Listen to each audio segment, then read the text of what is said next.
All right, I had a friend of the ministry let me know about this. Fundamentalist Baptist pastor arrested on charges he failed to report child abuse. I'm not going to read the whole thing here, but it's talking about this Robert A. Ross guy, pastor of Open Door Baptist Church in Mesquite. I'm not sure if there's any relation with him to Bob Ross, the Calvinist guy that Ruckman debated different times. I don't know. But here he is right there, covering up child abuse in his Babel building there. I mean, like I said, this stuff happens all the time. And then the media uses this to attack all sorts of things that Bible believers stand for. The King James Bible says, here it says, Open Doors, an independent fundamental Baptist congregation. It reads the King James Bible and believes every word of the Bible is directly inspired by God. You see how the media loves to pounce on this thing? And it goes down through here. I'm not going to get into it, the whole deal, like I said, but just wanted to do a real quick little report on this. Trying to see where it is here. They talk about the bus ministry. That's Jack Hyles stuff, and they're talking about the fleet of school buses painted with the church logo. Later on, it talks about the one guy was giving candy to children. Again, a Jack Hyles thing. The Liberty Baptist Church I used to attend, and I was involved there, very heavily involved there with ministry type of stuff. They had a bus ministry, and they gave candy to children and the whole deal. And there was sexual perversion stuff there at Liberty Baptist Church. It just is an epidemic with these Baptist churches. You meet in a pagan temple that was used for sexual rituals in the first century. Pagan temples and things, the Parthenons, Greek Parthenons. You put an obelisk on top to call a steeple. You're going to have all kinds of problems. So just again, another story of a Baptist, King James only Baptist church that is just, all kinds of perversion and everything else. And like I said, I think it's probably associated with Jack Hyles. I looked into this guy, Robert Ross, a little bit, trying to see if he's a graduate of Hyles Anderson College, and I couldn't find anything. And I thought, I'm not going to spend much time on this because I have so much else to do. But just to prove it again, get out of these Baptist churches. They're wicked.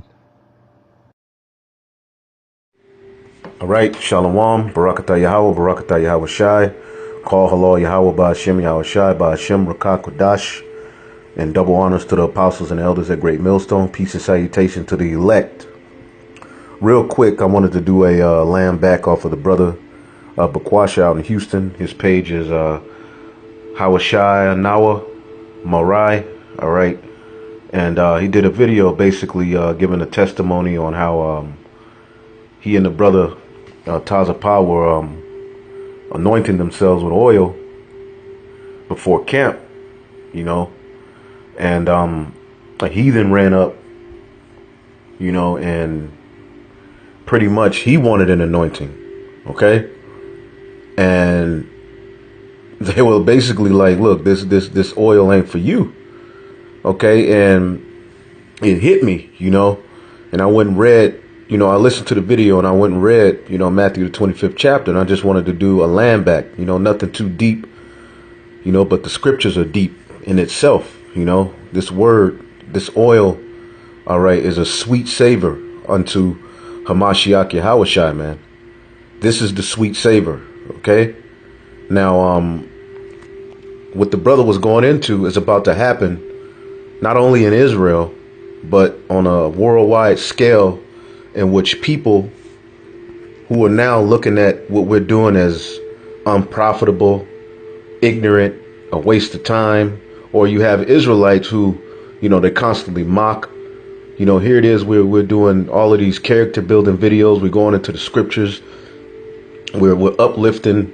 We're using our oil just like the woman at the time of the Passover before Hamashiach Yahushai was bound, spat upon, lied on, and crucified. Okay, the woman, which was representative of Israel, took some very expensive spikenard oil, all right, and washed the Messiah's feet with her hair with the oil, man. Okay, and that's representative of us, man. We use our oil, all right, to uplift and anoint Hamashiach Yahushai, man. Yahweh Ba'Hashem Yahushai, man. Because that's where our salvation is going to come through, man. Okay, as the scriptures say, wisdom and knowledge shall be the stability of that time.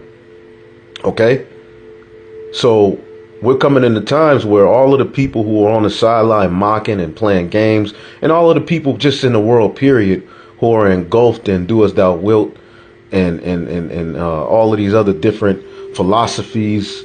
All right, they're gonna soon find out that everything that we've been saying is truth, man. Okay, and what are they gonna do? They're gonna try to come for the oil, but meanwhile, while we're warning, while we're out there doing this work, okay, they're doing nothing but scoffing, thinking we're stupid, playing games, living their everyday lives here in America, man. But you just wait until shit hits the fan, because as you can see, things are happening, man. If you can't see that things are happening, then you're lost in the sauce, man. It just means you're detached from the spirit. You're not in the spirit. And that's the foolish versions, what we're going to get into here. All right. The people who are here. OK, and they're not building themselves up. They're making the same goddamn mistakes. All right. They're not forwarding themselves spiritually. They're not tapping and locking into the power source, which is the brotherhood. All right. Which is the word.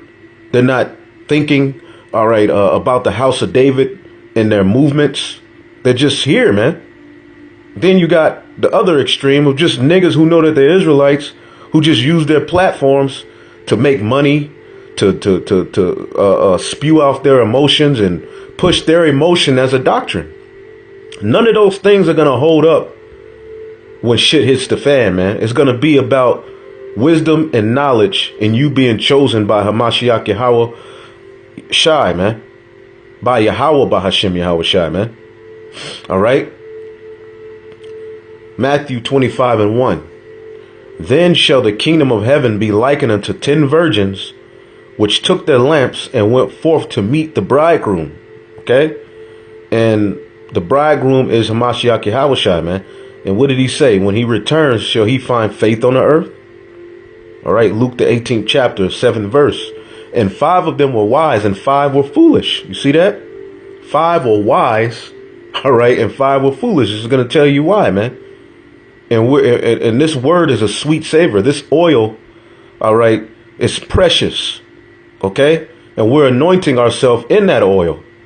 OK, it says they that were foolish took their lamps and took no oil with them. They just took the lamps, meaning they weren't thinking ahead, man. And you got a lot of people in the truth. All right, who move like that, man. They don't think ahead. They just do shit. All of their actions are geared towards their flesh. They were probably like, man, I ain't carrying all that, man. Not knowing that you're going to meet the bridegroom. You're going to need light. You're going to need light. OK, but you're so caught up in, I don't feel like walking with that. I don't feel like driving this for. I'm tired, or whatever the hell it is, that you didn't even take the oil with you, man. You didn't keep you didn't keep the house of David in your thought process upon coming to meet the bridegroom, man. And that's going to cost you. OK, and the Lord is about to get rid of niggas like that, man. OK, but the wise took oil in their vessels with their lamps. So the wise were like, to hell with it. It's going to be a little heavier, but we going to need this oil in order to have light. It's going to get dark. You know, it may get cold. You know, who knows, man? So the wise, they weren't worried about the burden of how heavier the lamps would be with the oil in them. But the foolish were just like, man, look, let's go. They weren't thinking, man. All right. It says, so the wise took oil in their lamps, man. They filled their lamps with oil, man. All right. And our oil is running over like Elisha, man. OK, you read about Elisha. He did a miracle where he just had a little bit of oil, man. But through the spirit and power of Yahweh Shemiah Shai, that oil, all right, turned into the overflow, man. Filling all sorts of vessels and bottles, man. All right. Verse 5 says, while the bridegroom tarried, they all slumbered and slept. OK, and the bridegroom is slumbering right. I mean, is tarrying right now, man. OK. and you got people slumber and sleeping, man. Okay? It says, and at midnight there was a cry made, behold, the bridegroom cometh, go ye out to meet him. And that's us out on the highways and the byways doing these videos, warning you sap suckers, all right, to wake the hell up, all right, if you be of the elect, okay, and get in the spirit, okay? When you get rebuked by the brothers, that's us, nigga. The look, man. Not nigga, but brother, look, the bridegroom coming, man. Get ready to go meet him, man. All right. Then all those virgins arose and trimmed their lamps. Okay. Oh, man.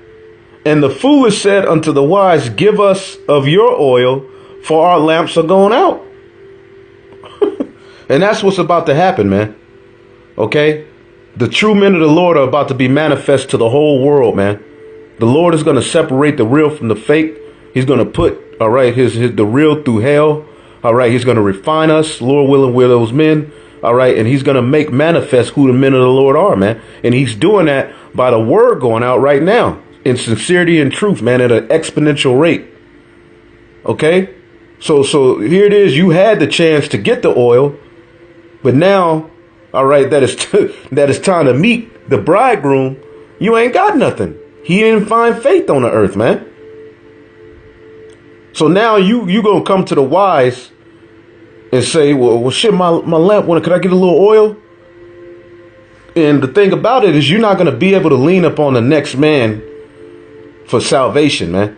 You got a lot of people who believe that they're gonna be able to lean upon particular men or because you're a part of a particular camp that you good. Nah, man. You got to be in this thing. You got to work out your own salvation, man. You got to have your oil, man. You got to have your light, okay? But when the wise answer saying, not so, lest there be not enough for us and you, but go ye rather to them that sell and buy for yourselves. You see that? Oh, man. And I think with that story with Elisha, it was a poor woman and she needed help. And all she had was that oil, and that was the miracle that he worked. And and pretty much she had enough oil, and I believe she went and made some money off of it, man. If I'm not mistaken. All right, but it says so go get your own damn oil, man. We've been warning you. You seen what we were doing. You didn't follow the example. You did your own goddamn thing, man. And while they went to buy, the bridegroom came. It was too late. All right. And they that were ready went in with him to the marriage, and the door was shut. Just like Noah. OK, just like when Noah, OK, was building that ark. OK, all the niggas was doing was scoffing, man, playing games. But then when that flood came, they saw how important what Noah was doing, what he was saying, all right, how important it was, man. But it was too late. The door was shut, man, and the door is going to be shut on evil niggas, man, on you Israelites who were just here, man, on you Israelites who were using this word, playing games, all right, remixing every goddamn thing. You lost the oil, man. The door is about to be shut on you niggas, man. Okay? So the wise virgins are going to be presented to Hamashiach Yahushai, all right, as spotless, man. You're going to be an unprofitable servant, and you're going to be cast into outer darkness, and you're going to be destroyed, man. The martial law troops are going to have dominion over you. The missiles are going to come. You're going to feel that fire, man. Torment is coming. The Lord is going to allow the enemy to have his way with you, man. Because what did it say? Wisdom and knowledge shall be the stability of thy time. Verse 11 says, afterward came also the other virgins saying, Lord, Lord, open to us. All right. But he answered, let me see what this precept is. Matthew 7:21. Not every man that saith unto me, Lord, Lord, shall enter into the kingdom of heaven, but he that doeth the will of my Father which is in heaven. Luke 6:46. And why call ye me Lord, Lord, and do not the things which I say. And it's a lot of people who do not the things which the Lord command, man. In great millstone, man. Caught up in their own life, you in your own way. You better fill your fill your lamp up with oil, man. Okay? Luke 13:25. When once the master of the house is risen up and have shut the door, and the door is going to be those chariots, man. And ye begin to stand without and to knock at the door, saying, Lord, Lord, open unto us. And this is spiritually. And he said, and he shall say unto you, I know you not whence ye are. The Lord don't know you, man. Okay? Verse 12. But he answered and said, verily, I say unto you, I know you not. Verse 13. Here you go. Watch therefore, for ye know neither the day nor the hour wherein the Son of Man cometh. You don't know when the Lord is coming. We see the signs, and you see the signs, and you lackadaisical, you bullshitting, you making the same mistakes, you getting hit with the same goddamn punch. The Lord is eventually the spiritual referee is just gonna come in your fight. You through. Wave it off, man. And you gonna be like, nah, man, I was good, man. Nah, nigga, you staggering all around the ring, you through, man. You get hit one more time, and you go die, man. Okay? So watch therefore, for you know neither the day nor the hour when the Son of Man cometh, man. Trim your lamps, brothers. Okay? It's not only doing videos, but living this thing. Being a brother, man. All of these things count, man. You could do all the videos in the world, but be a nigga, man. Okay? So continue to fight. Trim your lamps, man. Call halal Yahweh Ba'Hashem Yahushai Ba'Hashem Rakah Quadash. Double honors to the apostles and elders at Great Millstone. Peace and salutation to the elect. Shalom.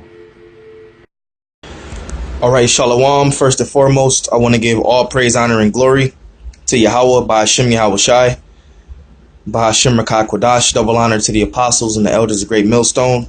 Shalom to the house of David. All right, I'm the brother Zion. And basically, what I want to speak about is, actually, I'm going to entitle this video, Hey Young Akim, You're Not Missing Anything in the World. All right. And this is basically lambacking off a video I seen from Elder Apostle Gabar. And he spoke about, young men and, young men in this truth. And basically, he was going into how you got young men that come in and they fall out because they feel like they're missing something in the world, And we've seen that in our camp too, man. You got guys that come into camp and then they fall out because they want to go back to what they were doing before they came into the truth. All right. So, as a young man, when you come into this thing, you got to have your mind set that this is what you want to do, or Yahweh Shai is going to simply weed you back out. All right. So this is Titus chapter 2, verse 6. It says, young men likewise exhort to be sober minded, in all things showing thyself a good pattern of good works, in doctrine showing uncorruptness, gravity, sincerity. Okay, so you got to be sober minded, man. You guys that's just coming in 1 year, 2 years, you got to be sober minded, man. You got to be focused on this truth.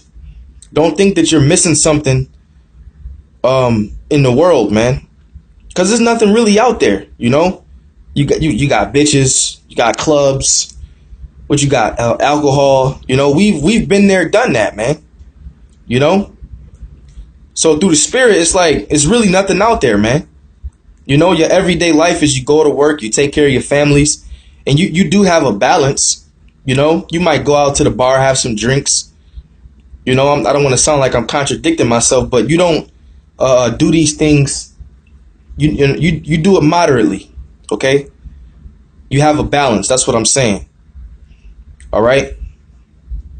So when you come into this thing, first of all, you also got to prepare your soul for temptation, like it says in the Apocrypha. Okay, you got to be prepared to be tested. All right, but you ain't missing nothing in the world, man.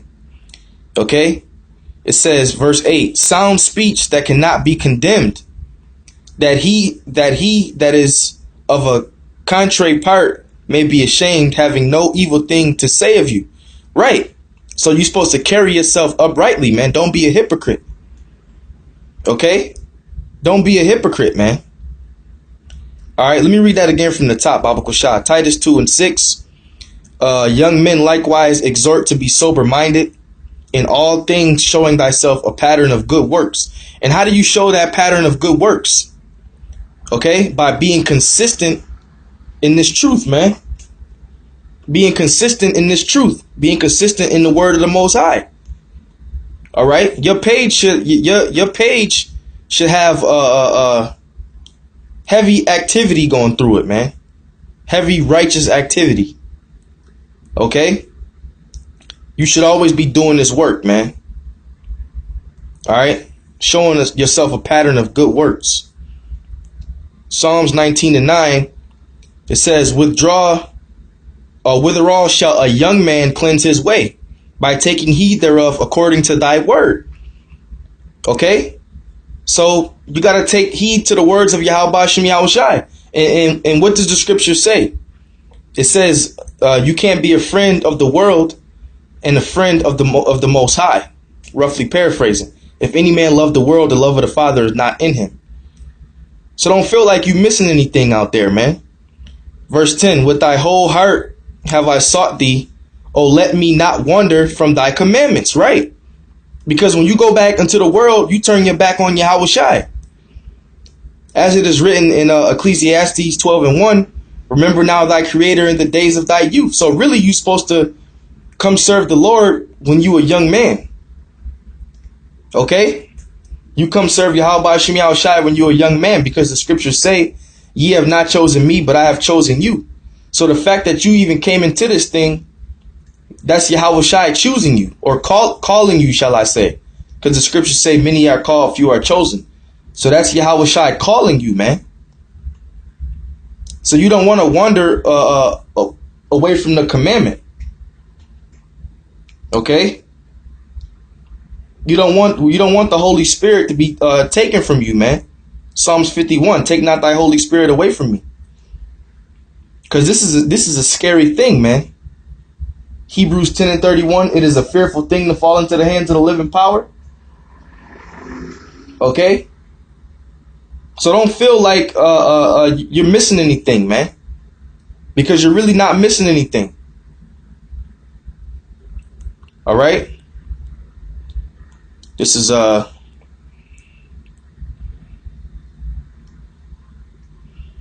2 Peter chapter 3 verse 4. It says, and saying, Salakia, not 3 and 4. 2 Peter 3:11. Seeing that all these things shall be dissolved, what manner of persons ought ye to be in all holy conversation and godliness? So why would you want to go back into the world when you know that all these things shall be dissolved? Okay? Everything's going to be burned up, man. All right? Doesn't it say in the 10th verse, but the day of the Lord shall come as a thief in the night, in which the heavens shall pass away with a great noise, and the elements shall melt with fervent heat, and the earth and the works that are therein shall be burned up. So everything around you is going to be dissolved and burnt by the thermonuclear missile. So why not just serve the Lord, man? You going back into the world, you're going to get burnt to a crisp with the world, man. Okay? So you're not missing nothing, man. But like I said, have a balance, okay? I'm going to close it on this. If you want further edification on it, you brothers can go watch the Apostle Gabar's video. All right, I just wanted to land back real quick. Proverbs 11:1, a false balance is an abomination to the Lord, but a just weight is his delight. So have a balance in this thing, man. You know, have a balance. You do the work, All right. You know, be not righteous over much. You do the work. You know, you rest for a bit. You know, but most of your time should be focused on doing this work. Okay. But there's nothing out there in the world, man. All right. There's nothing out there in the world that you should be leaving this truth leaving this truth to go back into the world and be a nigga, man. So you young brothers, you ain't missing nothing out there in the world, man. Okay? Because this world is really Esau's world, man. This is Esau's world right now. Yahweh Shai's getting ready to come back. Then it's going to be Yahweh Shem Yahweh Shai's world, man. Under Israelite rulership. Okay? So you ain't missing nothing, man. Fuck this world. This world ain't got shit to offer us, man.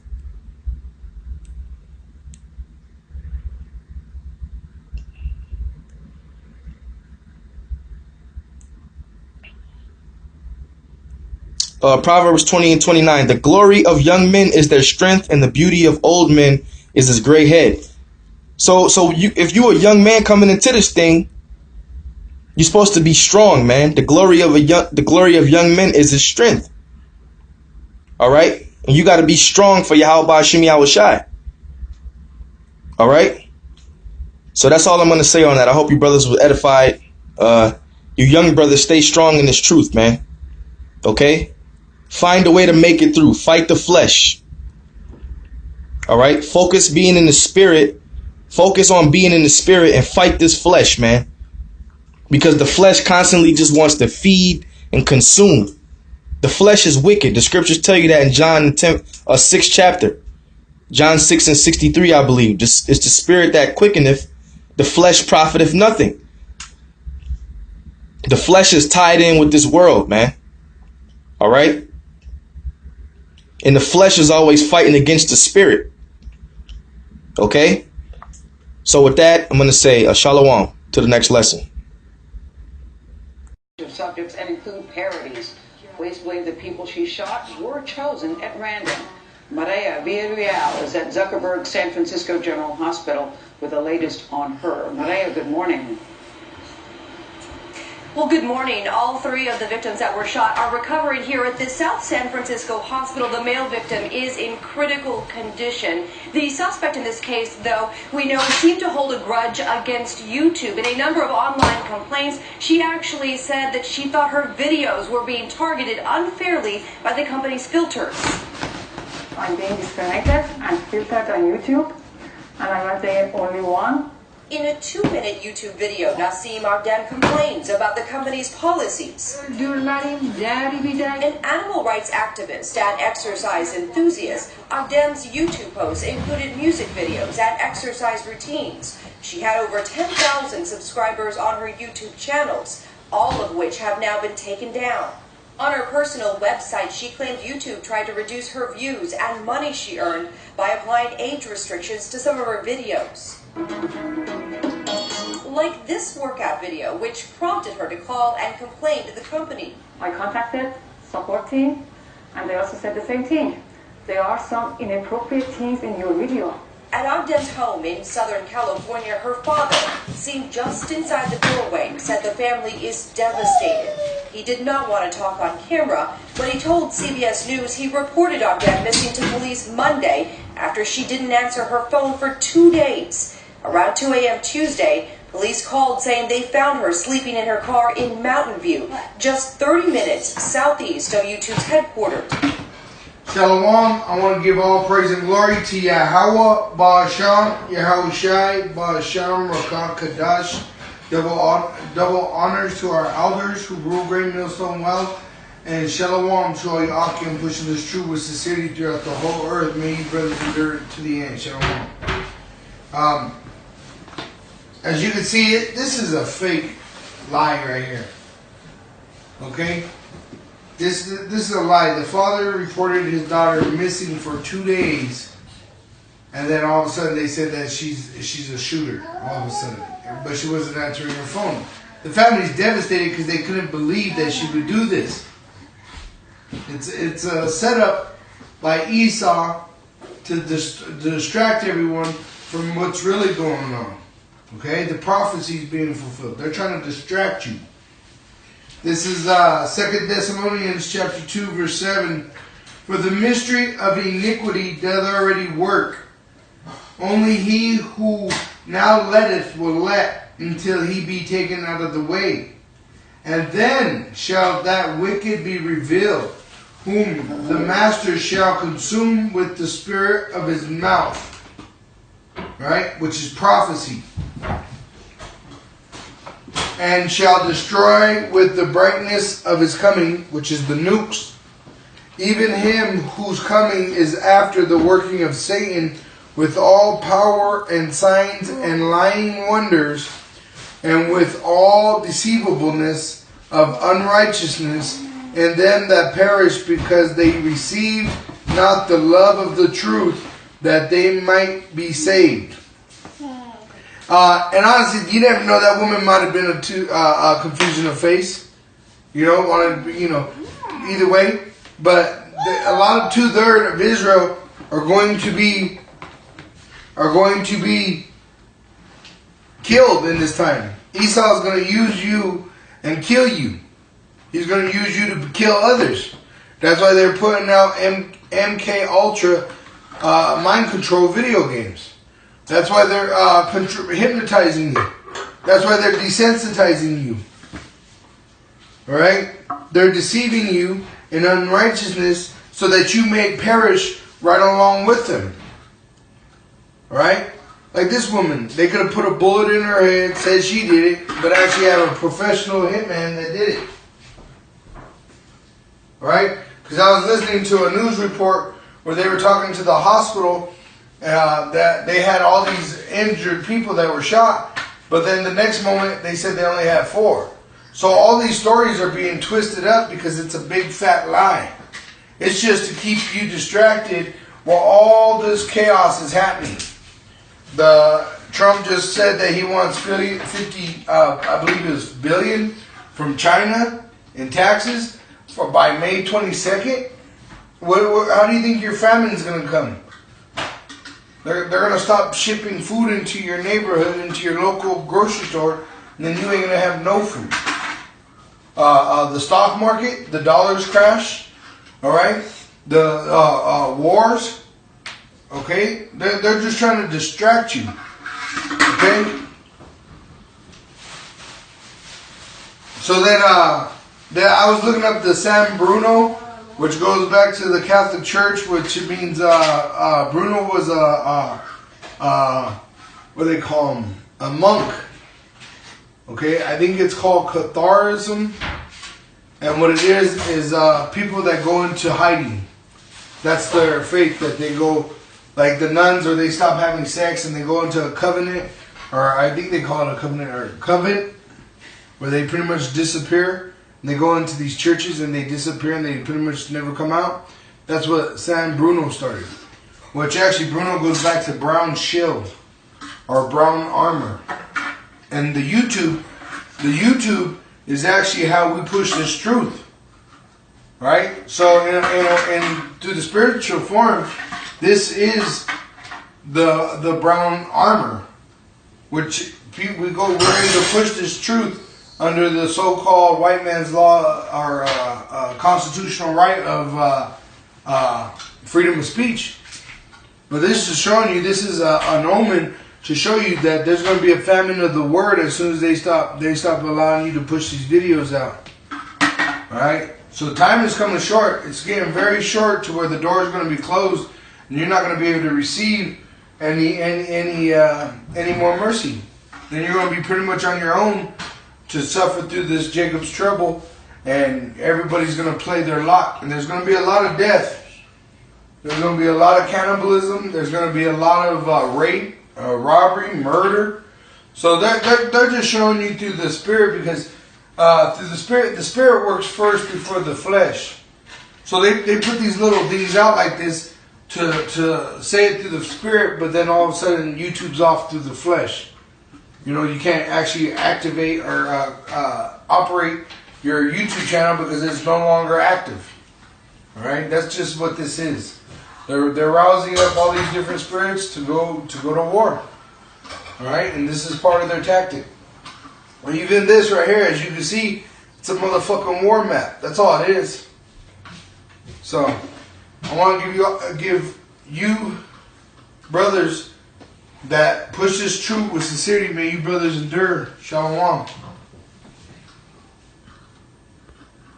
China hit back at the White House today with another round of tariffs. The new tariffs target soybean farmers and other agricultural goods. Manila Chan joining us tonight for the latest details on this. And of course, we had National Farmers Union President Roger Johnson on last night saying that this wasn't the end of it. Yeah, and that's exactly right, Ed. President Trump says this is not a trade war, but that's not easing the anti-investors on Wall Street, as we've seen today. Soybean stocks took a dive of about 5% this morning on the news that China would be tacking on a 25% tariff on soybeans. Despite this move, Trump says this, quote, "We are not in a trade war with China. That war was lost many years ago by the foolish or incompetent people who represented the U.S. Now we have a trade deficit of $500 billion a year with intellectual property theft of another $300 billion. We cannot let this continue."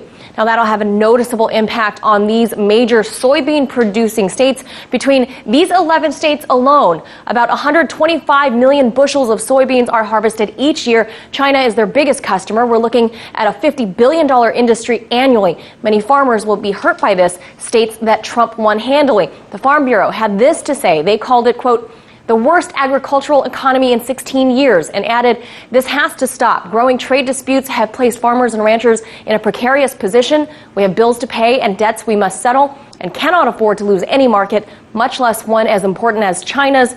We urge the United States and China to return to negotiations and produce an agreement that serves the interest of the world's two largest economies." But the Chinese have defended their actions, saying they have no other choice, that the Trump administration's actions in first initiating the tariff threat will ultimately result in global consequences. We have repeatedly and solemnly negotiated in order to draw the attention of the United States to the fact that their use of the so-called Section 301 and national security justifications to deal with economic issues will, in the end, damage the United States itself, damage China, and harm the world as well. In this situation, we are forced to take countermeasures and propose a list of countermeasure products, with the proposed list and related orders based on evidence. Now, this newest list of 106 items is in response to the Trump admin's list of about 1,300 Chinese products they'll impose tariffs on. Among some of the other items listed today, American beef, whiskey, tobacco, and many cars, primarily SUVs. So, Ed, these latest rounds of tariffs will hit hard in the American Midwest. And as you said by Roger Johnson, this appears to be just the beginning, Ed. And what we're finding out tonight is that China is willing to go the distance. For more on this, we turn to the host of Boom Bust here on RT America, Bart Chilton, and former Commodities Futures Trading Commissioner. You're perfectly suited to comment on all of this, especially what's happening in the ag community. We are finding out that China is playing for real, too. How's this going to work out? How do you see it? Well, absolutely. I mean, they started off cautiously, right? They said, okay, $3 billion, seeing whether or not the Trump administration themselves were serious. They were. Now China has fired back. To say, as the president tweeted this morning, that we're not in a trade war is goofy. I mean, it's obviously a trade war. It's a tit for tat, and it's going on hot and heavy. And it's definitely, in my view, also somewhat political. We talk about people having an influence on U.S. elections. Well, the Chinese are going to have a heck of an influence on the U.S. election by targeting areas that Manila was discussing that are supportive of President Trump. Do free traders act like this? No, they don't. Free traders let the free markets roll. I mean, I'm a free markets guy, Ed, despite what some have said over the years. But the president, to me, and Republicans historically have wanted trade out there. And, you know, agriculture is the key export of the country, and they're damaging it. So his new economic advisor, who I know, Larry Kudlow, has said that the mission is to get China to play by the rules. Is this the only way we can get them to do that, if they do it? I think there's lots of tools in our arsenal. I'm not sure that going about it this way is the right way. And that's because there's also been a huge market impact. When I was a commissioner, Ed, and we've talked about this before, my mantra was always say what I want, but don't do anything to roil markets. You don't want to move markets. This president has taken the absolute opposite approach, whether or not it's roiling markets with regard to trade or whether or not trying to tear down Amazon stock. He's taken the opposite approach. He wants to move markets. He wants to be disruptive. Now, maybe being disruptive is a good thing, but not when it affects people's livelihoods. People are actually invested in stocks, invested in the tech stocks in particular, which I think is the next area where China may get really serious. All right, let's talk about the political downside of all of this. First of all, I don't hear any Republicans in the echo chamber out there saying the president's doing the right thing. And in middle America, those Republicans have got to go home and say it's okay if your soybean prices went down. I mean, that just doesn't fly. It's like a tax cut. You're supposed to see the residual of it right away. These guys are seeing it overnight. Where does this end? How does this reverse? First of all, you're absolutely correct. If there was an advantage, and it's debatable the advantage of the Trump tax cut, let's just say it was an advantage of maybe $1,000 for average folks in this first year. That's fine and all good, and good for the president. But this takes it right away when you're impacting soybeans and even other areas that are important to the president. Manila talked about beef. That's Texas. Texas is Trump country, and that's going to impact those congressional members and senators as well. So you'll see a lot of the upcoming in the midterm elections for this fall. A lot of this trade talk will be going on amongst Democrats, and the Republicans will, I think, try to stay quiet on some of it.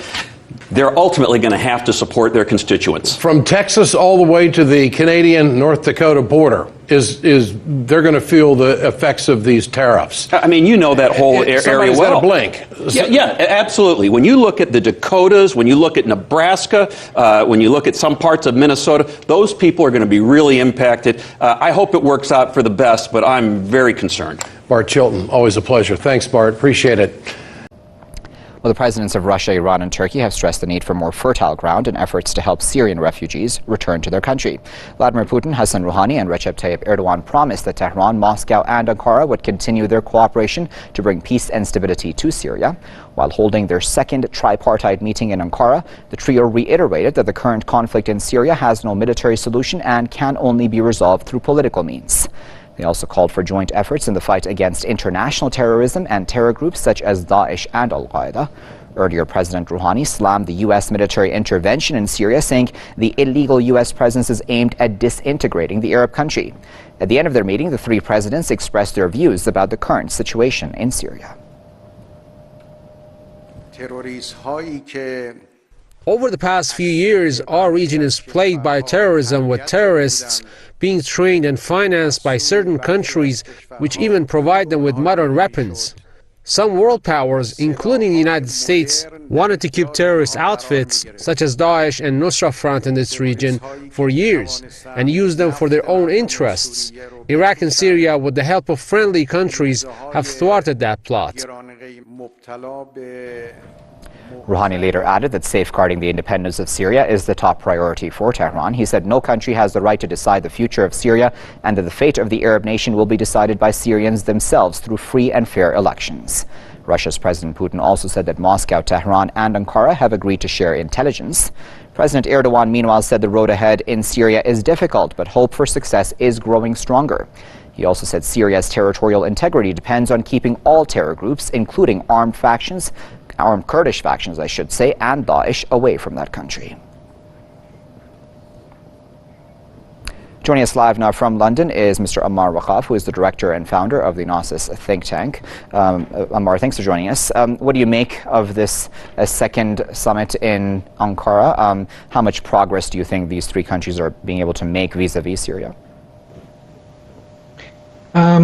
Well, it's a source for optimism. They're obviously making progress, and the process that they launched a year and a half ago, the Astana process, has made a lot of ground in terms of reducing the violence and the fighting in Syria, and it's obviously putting Syria on the right track.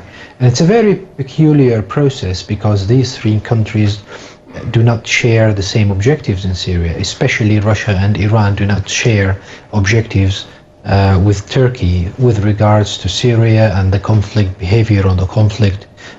Overall, still they are finding middle ground to work together for the benefit of everybody, and that's remarkable. And this mini alliance, so to speak, regional alliance, is definitely the right way through. And as they said in the summit statement, the Astana process is the only credible political process that has managed to have any effect whatsoever on the fighting on the ground and reduce and make people's lives better.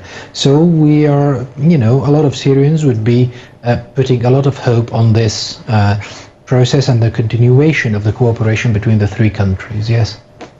I wonder then, Ammar, where did Geneva then go wrong, do you think? Because Geneva was the entire UN sponsored, the West was involved in that too. It had seemingly the backing of the world really with that process, but that hasn't really gone anywhere. Why is that, do you think? Well, it's basically, the Geneva, was it really a process to solve the Syrian issue, or was it really a process to force a change in the Syrian state, or political change in the Syrian state, so that the likes of the United States and its allies in the region and everybody else on that side feel happy about it? So was it really genuine? I don't think anybody thought about it as a genuine process.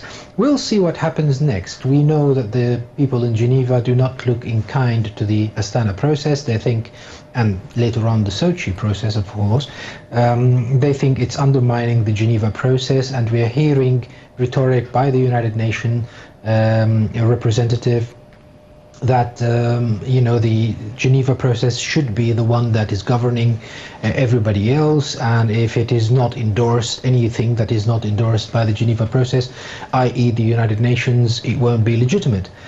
So there is a lot of struggle here, and but obviously at least there is some achievement with the Astana process and the Sochi process, hopefully next, and Geneva cannot compete with that, unfortunately. As a final thought then, Ammar, going back to your first point about there are some differences obviously between these three countries, especially Turkey and Russia and Iran, as you said. And the biggest one obviously we can talk about is currently Turkey's involvement in Afrin and possibly in Manbij later on as well. What do you make of that? Because that's something that's, I imagine, is very hard to overcome. Well, it was interesting that the Iranian President Rouhani voiced out very publicly the fact that should this process be considered useful, then it should not undermine the unity of the Syrian state, and therefore Afrin should be handed over to the Syrian army.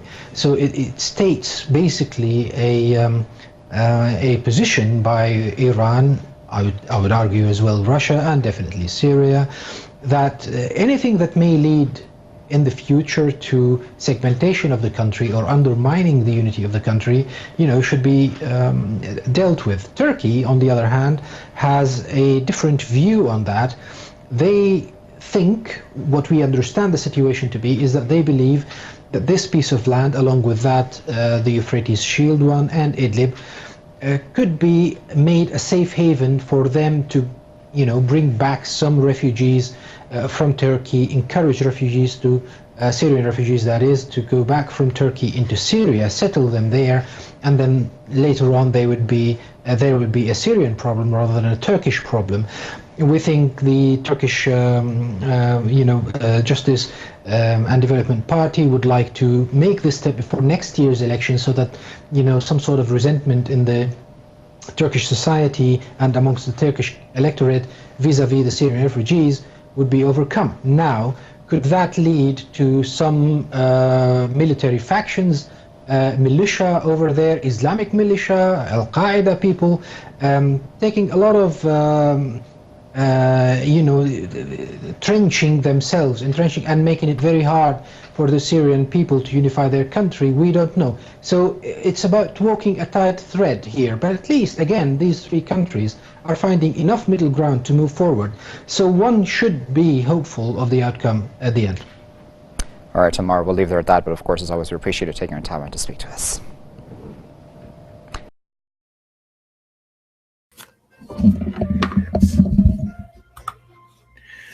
All right, let's start off by saying Barak Yahweh, Ba'ashem, Yahushai, Ba'ashem, Rakha Kodash. The name of this lesson is called Esau Knows Israelites Will Be Changed. And the reason why, well, the Spirit gave me the title. And I started watching this yesterday, finished it. I watched it in 2 parts, and finished watching it last night. And there's this movie called The Titan. And this is just the trailer right here. So I want to play the trailer. But pretty much Esau knows that Israel will be changed, because this movie pretty much is about how the earth is pretty much they pretty much exhausted the earth, and they know the earth can't be inhabitable anymore. So they're looking to go to this one particular moon called the Titan out in space. I believe it was by the planet Saturn, something like that. But before they can do that, they have to mutate the humans in order for them to be able to survive on that planet. So they go through a series of injections, a series of enzymes and different things that they injected into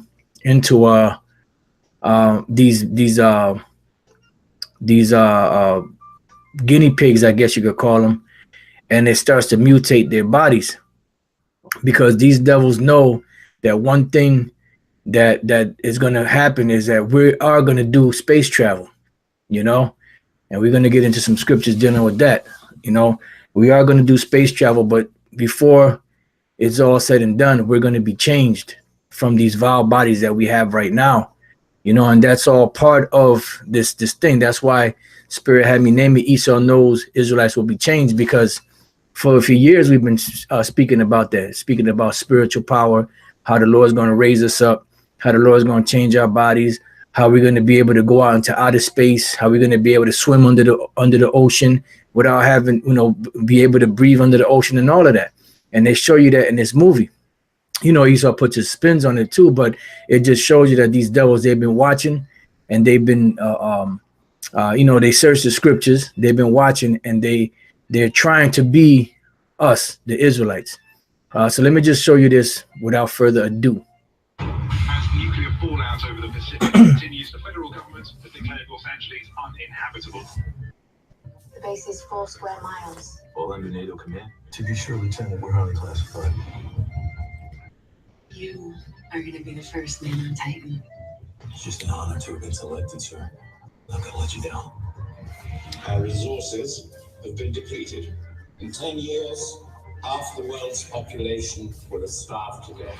Half the planet will be uninhabitable.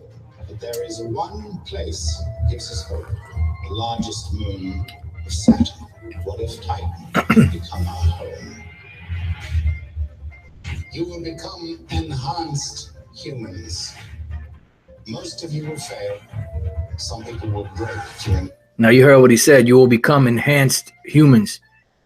And there's another part of the movie that he says, in 10 years, this and that is going to fall apart and be depleted. In 15 years, the earth will be uninhabitable or something like that. But then he said, you will become enhanced humans. Training. You're talking forced evolution. I'm talking survival of the species. I studied your work. I know what we're doing here. You're bigger than all of us. This is the last time some of us will get to drink for a while. I never thought I'd see something like this.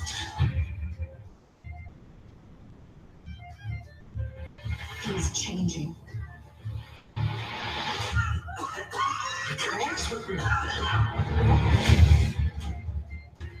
This is space research. It's criminal, criminally violent. I want to finish it. I can see everything. There is something alive inside of him. He's a soldier. There's no going back. I thought I would have got this far. How can you possibly know what he's becoming? If we can't control anything, all of us are dead.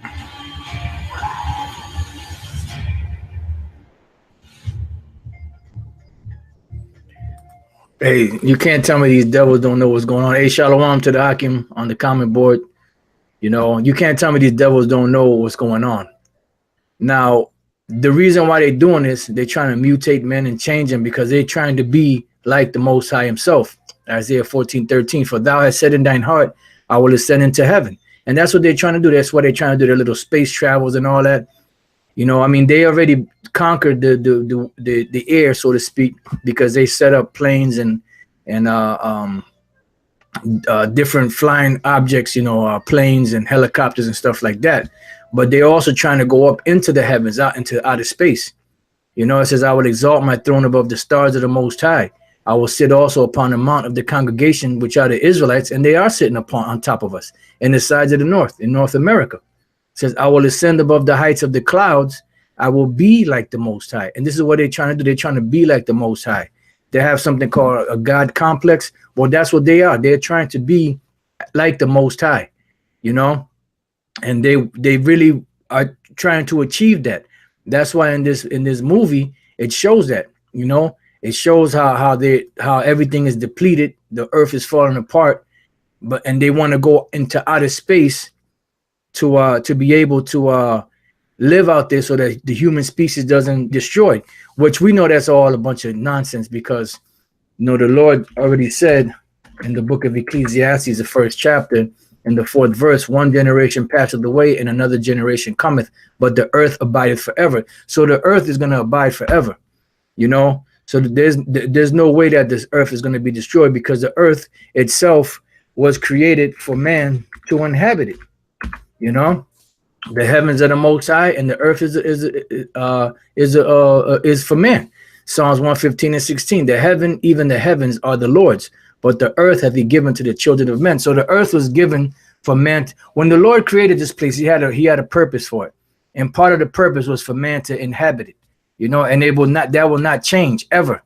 You know, so no matter how depleted this earth becomes and how fucked up this devil makes it, it's not going to be destroyed.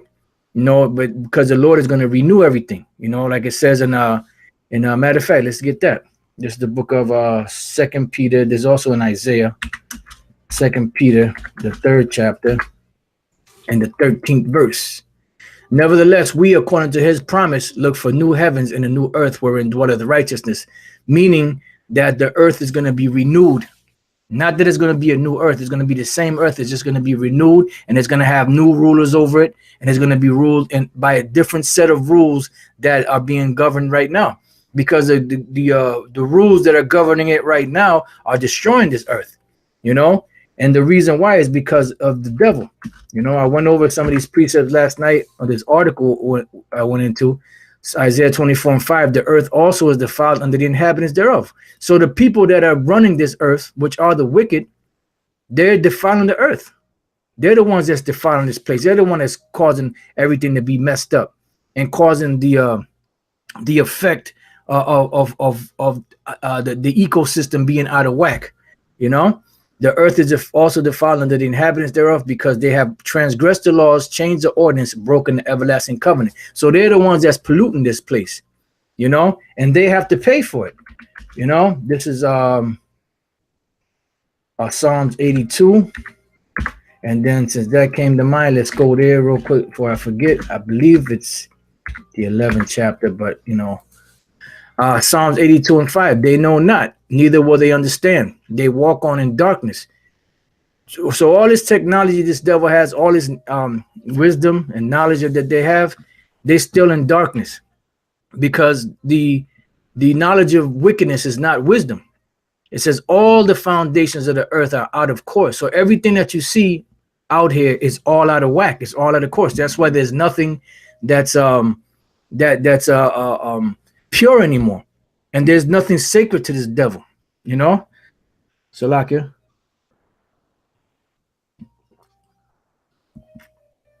Salakia, I'm doing an Elder Makama thing, sipping on my tea. Got this ginger tea, threw some fresh ginger and some ginger granules. I usually put like a little maple syrup, a little honey, and some cinnamon in it. That's a nice little drink. It's good for the gut and everything. It says, they know not, neither will they understand. They walk on in darkness. All the foundations of the earth are out of course. So everything is out of course. Everything is out of whack. That's why nothing is working the way that it should. That's why the Lord said this, Revelation 11:18. And the nations were angry, and thy wrath is come, and the time of the dead, that they should be judged, and that thou shouldest give reward unto thy servants, the prophets, and to the saints. And that's what we're waiting for. And them that fear thy name. So you know IUIC don't fear the name of the Lord. So they ain't going to get the reward unless there be some there that the Lord pulls out of there. It says small and great, and shouldest destroy them which destroy the earth. And these devils have destroyed the earth. They brought the earth down to the brink, damn near the brink of extinction. You know, had it not been for the spirit of the Lord that be upon it, and for the Lord having his angels over there in the Middle East, holding the destruction back and holding this place from being destroyed, the place would probably just explode. You know, that's how demonic this devil is, man. This place would have just exploded, man. You know, but I can tell you how about Shem Shai that he didn't allow this devil to do that.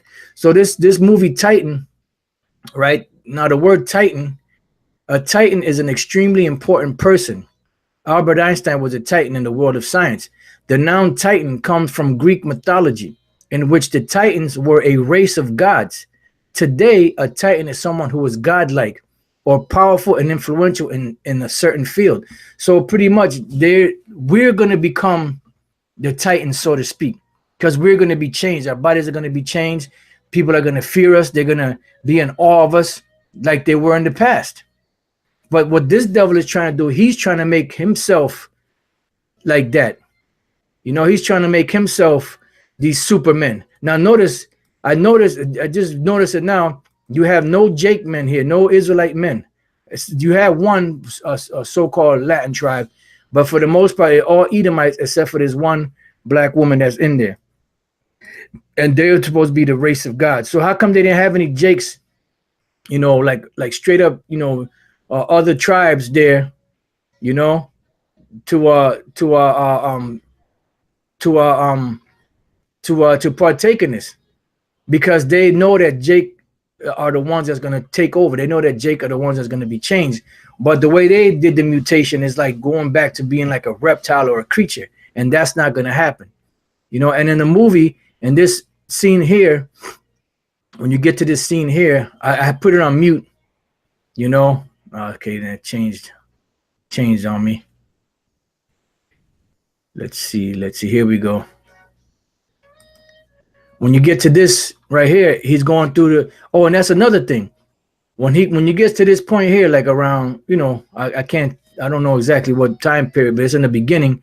They're going through a timetable, and through that timetable, which we've gone over, we showed you how by the 1800s there was 1 billion people on the planet Earth, and they do that.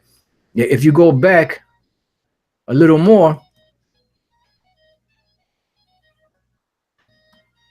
If you go back a little more, you know, they show you how by the year 1800 something, it was 1 billion people on the planet.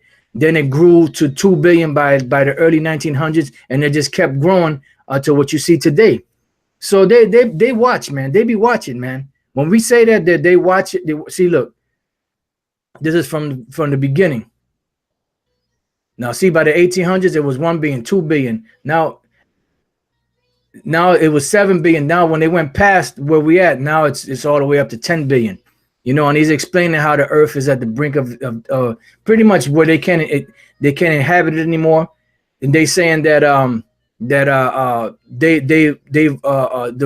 they've exhausted the earth in so many words, you know.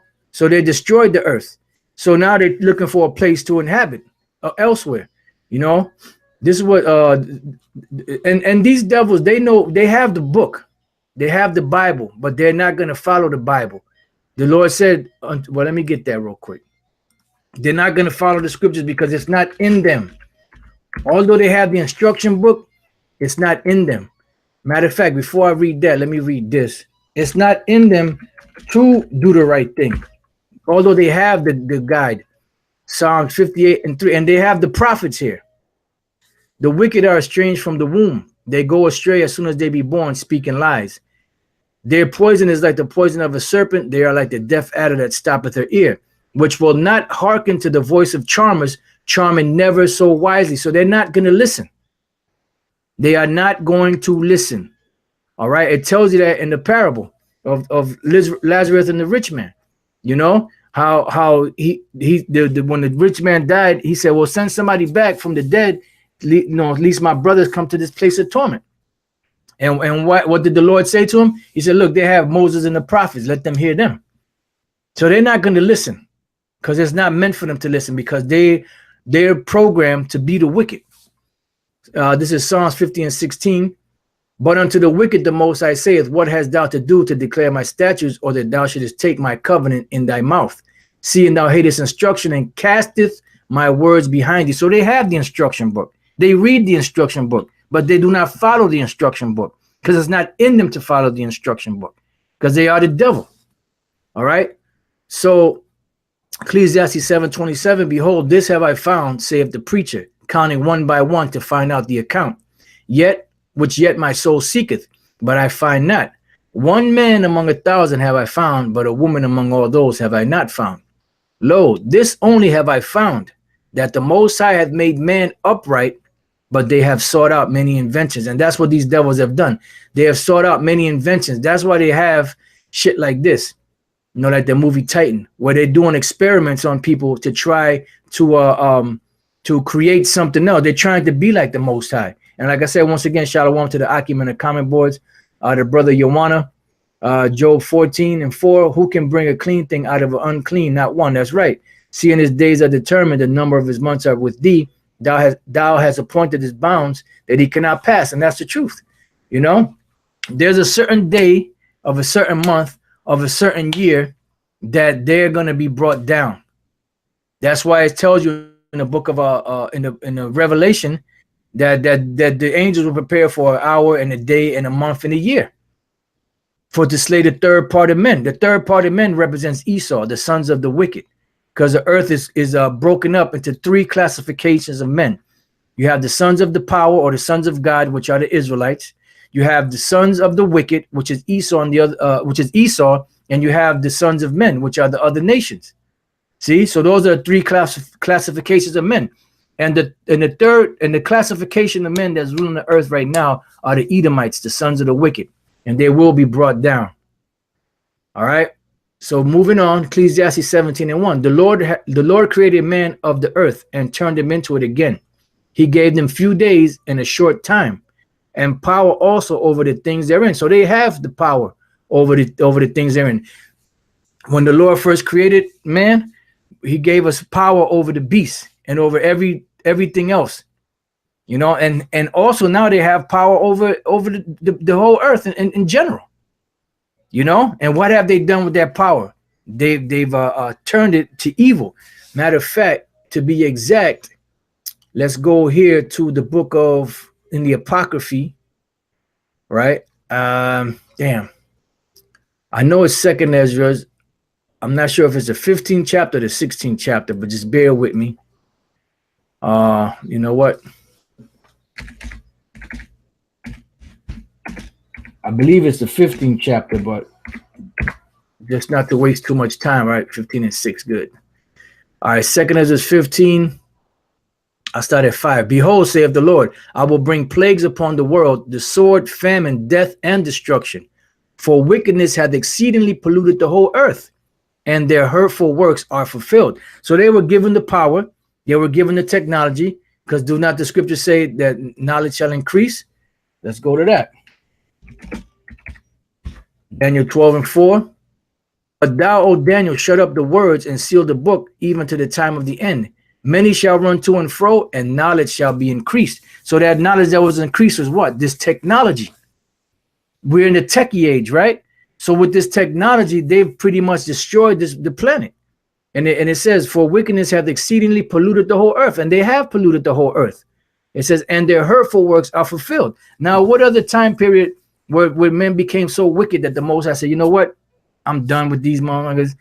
I'm about to take them out. Back during the time of Noah, when he destroyed the earth with the flood, because the wickedness of man was so great upon the earth. So for wickedness hath exceedingly polluted the whole earth, and their hurtful works are fulfilled. You know, so So the Lord said he gave, back in Ecclesiasticus 17:2, he gave them few days and a short time and power also over the things therein. He endued them with strength by themselves and made them according to his image and put the fear of man upon all flesh and gave him dominion over the beasts and the fowls. They received the use of the 5 operations of the Lord, and in the 6th place he imparted them understanding, and in the 7th speech, an interpreter of the cogitation thereof. So he gave us understanding, and then he gave us speech to be able to interpret the understanding in our mind. The other animals that are alive do not have that ability. I mean, they speak, you know, and with the sounds that they do, but they don't have the ability to actually formulate in their mind a sentence and be able to express it through their speech. It says, counsel and the tongue and eyes, ears, and a heart, and a heart gave he them to understand. Withal he filled them with the knowledge of understanding and showed them good and evil. See? So he showed them good and evil. So when you go back to the garden, when the serpent, which was the actual man, beguiled Eve, he made her to eat, and the Lord's what I'm gonna do a lesson on that. He gave her to eat of the tree of knowledge of good and evil, which gave her power. He showed her that she would receive power. So really, feminism and women's lib started back in the garden, you know. So Lord's will, if I get a chance, I could do a lesson on that, you know. So like it.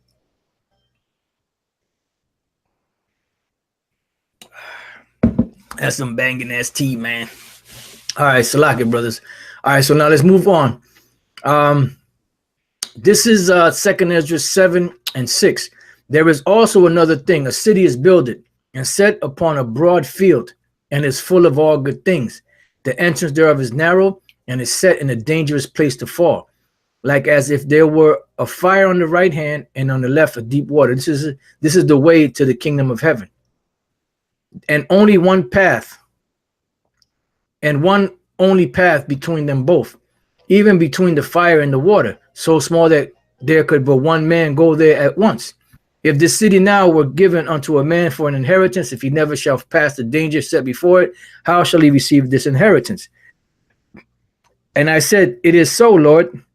Then said he unto me, even so also is Israel's portion, because for their sakes I made the world. Because really, the world and everything you see there, man, with all the people, was really made for us, for our sakes. So all these other nations that were made and created, they were created to be our slaves. They were created to be our servants, you know. But there was a glitch. There was an anomaly, you know. There was a disturbance in the force, and then what you see now is what the effects of that disturbance. But it was all set up that way because the Lord set it up that way for the purpose of showing his power, his great power, and also for the purpose of bringing in hope and faith.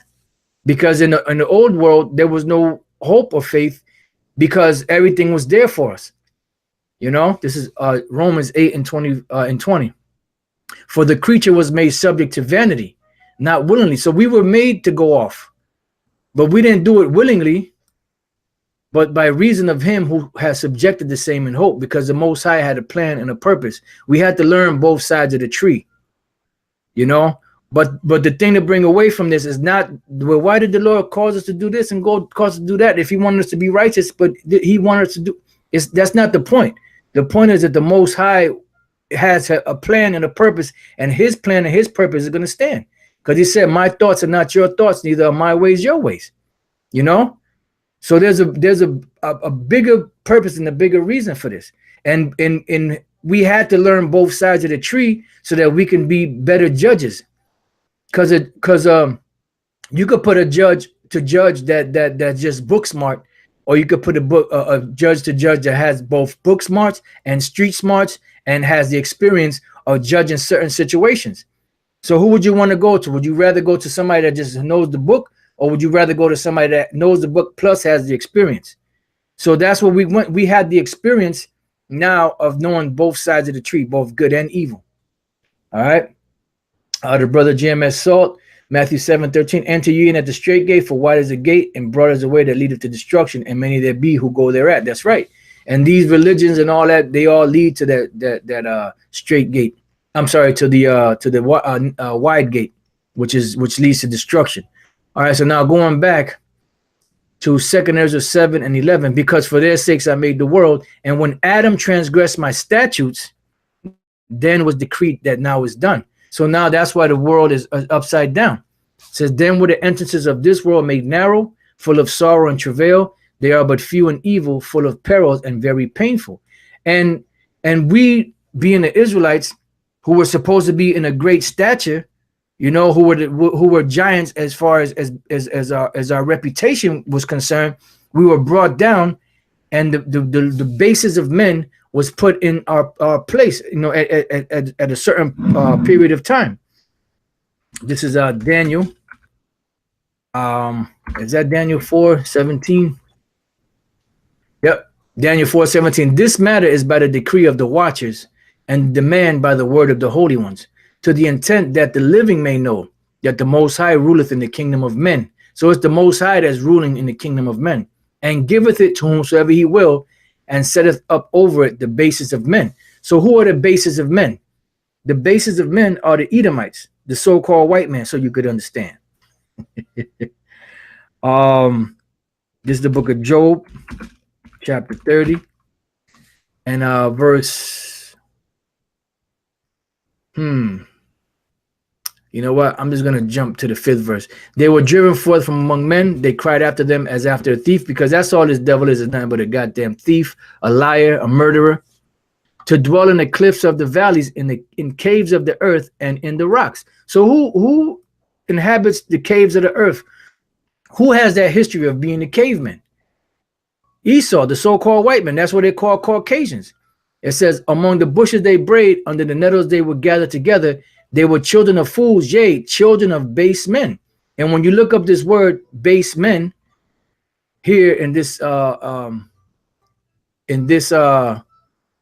scripture, it's men of no name. You look through here, Banya, Nabal, Gum, Banya, Balaya, Shum. All right. It says Shum there, there's name. And there's another part to it. Let me see. Hold on one second.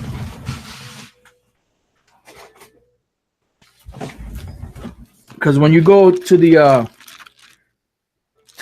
red letter Bible, I'm not sorry, not red letter, the red Bible that we have. When you go to the book of Job, chapter 30, and that verse there, verse 8, there's a precept there. Looks like a 3. Just bear with me one second. See, it says men of no name. No, so that's what that's men of no name, or sons of no name. They're fools. They're nothing but a bunch of fools. And it says they were children of fools, yea, children of base men. They were violent in the earth. That's all we read in Daniel 4:17, that the Most High set us over it, the basis of men. And they're the ones that's running this show right now, this one trick pony show. All right.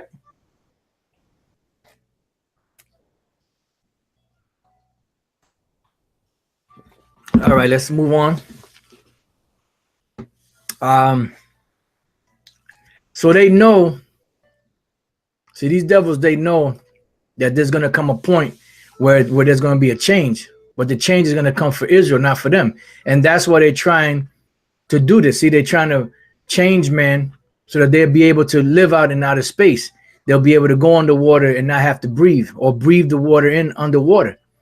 And they know that we, you know, the Lord is going to give us that promise, because the Lord promised it to us. And we've been out there pushing that hard and heavy. You know, 1 Corinthians 15:40, there are also celestial bodies and bodies terrestrial, but the glory of the celestial is one, and the glory of the terrestrial is another. Now, celestial body means bodies of the heavens. Let's see what it says for celestial. Okay, Epo Uranios. Epo is I guess is out. Uranios is heavens. That's where you get the word heavens from, if I'm not mistaken. Let me see. Epi. Epi is upon, on, at, by, before. Okay. And then you have Uranios, which right here you say existing in heaven. Things that take place in heaven. The heavenly regions. Heaven itself, the abode of God and angels. Because they want to be like the Most High. The lower heavens of the stars. And the Lord, and these devils, they know that we're going to be gods. Because we were once gods. This is Psalms 82:6. I have said you are gods, and all of you the children of the Most High. So we were gods. One time we were actually gods. But then we fell from that state. That's why you have what's called the Nephilim. We fell from that great state because we disobeyed the Lord. But you shall die like men and fall like one of the princes. And this word fall here, the root word is Nepal, which is where you get the word Nephilim or Nepalium. See, so we fell from that great estate. So we are gods. No, and we're going back to that stature. So it says the heavens of the clouds, a heavenly temple or sanctuary of heavenly origin or nature. So there is a difference between the celestial bodies or heavenly bodies, and there's a difference between the terrestrial bodies, which are the bodies that are, it's an epi-gaios, which epi is among and gaios is earth, existing upon the earth, earthly, terrestrial. So there's a distinction between both.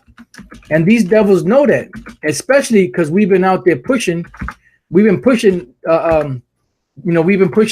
prophecy, we've been pushing the kingdom, the future of the Israelites, the great how the Lord's gonna magnify us and gonna make us great again. And these devils know this, man. 2 Corinthians 5:1. For we know that if our earthly house of this tabernacle were dissolved, meaning this flesh, we have a building of the Most High and house not made with hands, eternal in the heavens. So you have the eternal bodies and you have the terrestrial bodies. And they both have, they look alike, but they have two different distinct makeups. Because this body that we have on the earth is made to survive and be able to inhabit the earth. The bodies in the heavens are made for the heavens, you know, and they're made exactly precise to that environment, you know, to that atmosphere. That's why when the angels in the beginning, Yahweh and the angels created the earth, what did they do? They put the firmament over the earth to separate the outer atmosphere, which is the waters on the outside, from the inner atmosphere, which is the water on the inside, or the atmosphere on the inside. Because the way that we breathe is different than you can breathe out in space. That's why Esau has to put on all them suits. And the same thing when you go into the waters, the elements are tighter knit, so to where these fish can breathe underwater. We can't, because our makeup is different. So these devils are trying to alter the genes of man to be able to go underwater and to go out in space without having to wear a suit, because they're trying to be like the Most High. All right. So it says, and you brothers could read the rest of that in 2 Corinthians, the 5th chapter. So it says there are celestial bodies and bodies terrestrial, but the glory of the celestial is one, and the glory of the terrestrial is another. There is one glory of the sun, and another glory of the moon, and another glory of the stars, for one star differeth from another star in glory. So also is the rest. You know what? I'm just going to jump down. You know what? Now I'll just read on. So also is the resurrection of the dead. It is sown in corruption. So we are, these bodies are corrupt. These are corruptible bodies. That's why the Apostle Paul spoke about, you know, oh wretched man that I am. You know, because this body is pretty much sin. We were conceived in sin, because when Adam went off, every man that came after Adam was in the likeness of sin, sinful flesh. That's why the Israelites have to be changed. It says it is raised in incorruption. So we're going to be raised in incorruption. That's why at the end we're going to be changed. It is sown in dishonor, it is raised in glory. It is sown in weakness, it is raised in power. It is sown a natural body, which is what? These bodies on the earth. It is raised a spiritual body. Let's see what it says for natural and spiritual. Natural body, psychikos, of or belonging to breath. See, having the nature and characteristics of breath. The principle of animal life. And the word anima from animal is Spanish or Latin for soul. So we are animals, because we are souls. We are alive. It says the principle of animal life, which men have in common with the brutes. See, governed by breath. What separated us from the animals was the fact that the Lord gave us understanding and He allowed us to speak. And that's what separated us from them. Governed by breath, the sensuous nature with its subjection to appetite and passion. All right, so that's the natural body, and now let's go to the spiritual body. Pneumatikos. That's where you get pneumatic from. Relating to the human spirit or rational soul as part of the man, which is akin to God and serves as His instrument or organ, that which possesses the nature of the rational soul. So pretty much is a spiritual body. All right, that's right. 7 senses, right? That we just read that in Ecclesiasticus, the 17th chapter. All right, so going back, and so it is written: the first man Adam was made a living soul. The last Adam was made a quickening spirit. So the first Adam was who? Adam, which is Yahushai, and the last Adam was who? Yahushai. All right, that is the same. It was the same person. Back then he went off. When he came, he went off big time, and when he came this time, he was on point big time. Matter of fact, before I read on, Luke 3 and 38, which was the son of Enos, which was the son of Seth, which was the son of Adam, which was the son of the Most High. So Adam was the son of the Most High. So back then, Adam was Yahushai, and Yahushai came back as himself, this last time he came. Okay, it says, howbeit that was not first, which is spiritual, but that which is natural. So we're going through the natural aspect. We're going through the wicked part of it, because righteousness can't come unless you have the wickedness, and then you have something to balance it out with. So now we're eating from the tree of knowledge of good and getting back to our how we were really supposed to be when we were created. And afterward, that which is spiritual. See, and now we get into the spiritual aspect of it. That's why we go into the spiritual part. And that's why this devil made this movie, because they're trying to make Esau to be what we're going to inherit.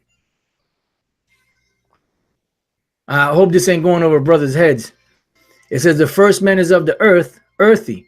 The second man is the Lord from heaven. See, as is the earthy, such are they also that are earthy. And as is the heavenly, such are they also that are heavenly. And as we have borne the image of the earthy, we shall also bear the image of the heavenly. Now this I say, brethren. See, so we already went through the earthy. Now we're getting back to the heavenly. Now this I say, brethren, that flesh and blood cannot inherit the kingdom of the Most High. Why? Because this flesh and this blood that we have is corruptible. It goes off. Read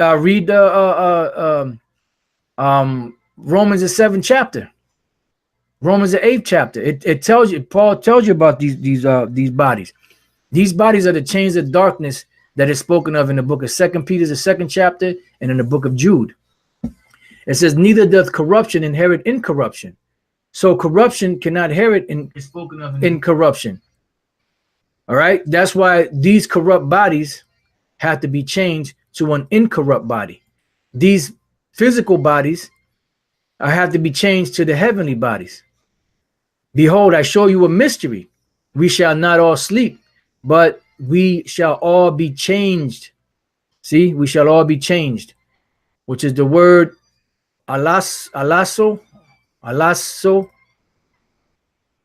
It says to change, to exchange one thing for another, to transform. And we're going to be transformed from these corruptible bodies to an incorruptible body, which are the spiritual bodies.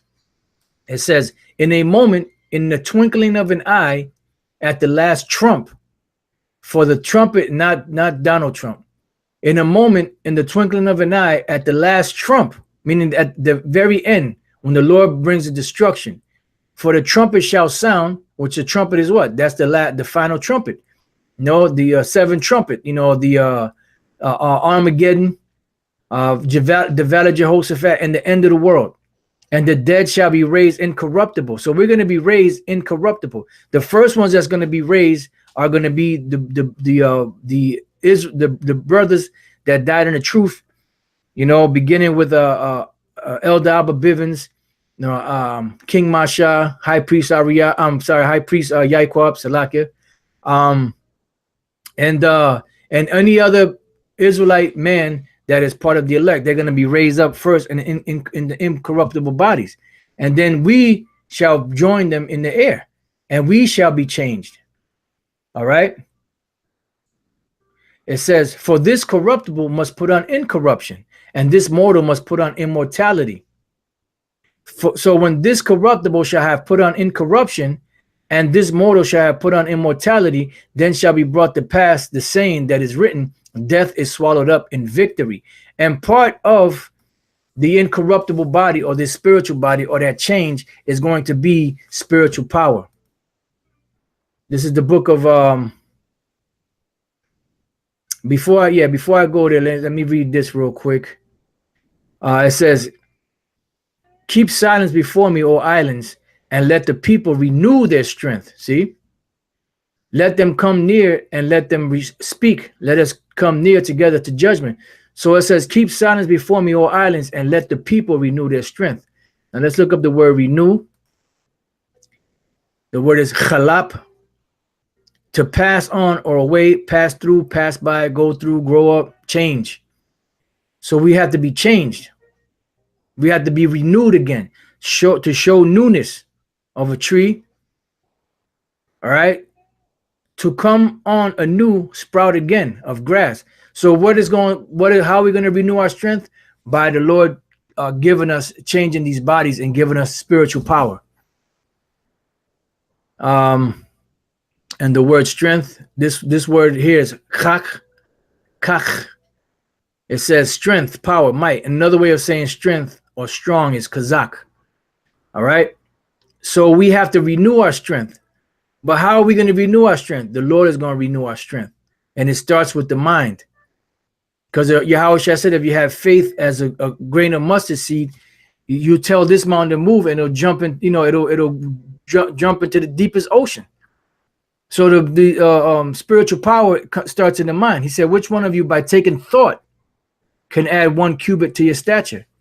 If you could not do that which is least, and what does that mean? That the least, to make yourself grow taller is the least thing in having spiritual power. All right. So now let's move on.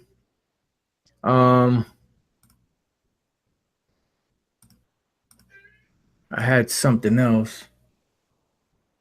Okay, I see what. Okay. All right, let me go here. Philippians 3 and 21. It says, who shall change our vile body? Because these bodies are vile, that it may be fashioned like unto his glorious body. So we're going to be fashioned in the glorious body that Yahweh has. And where is he at? He's up in the heavens. He said, I will not meet thee as a man. So when he comes back, he's coming back in that angelic force. And we're going to have those angelic bodies, but the angelic bodies we're going to have are going to be created specifically to be on the earth, according to the working whereby he is able even to subdue all things unto himself. And we're not going to die. Once the Lord changes our bodies, we're not going to die. We're not going to get sick. We're not going to, we're just going to be, it's going to be beautiful, man. So these bodies are going to change.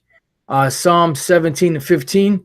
As for me, I will behold thy face in righteousness. I shall be satisfied when I awake with thy likeness. All right. Now let's go from there.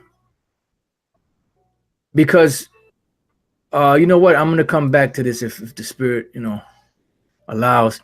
John 14 and 2. In my Father's house are many mansions, meaning where's the Most High's house? Out in the heavens.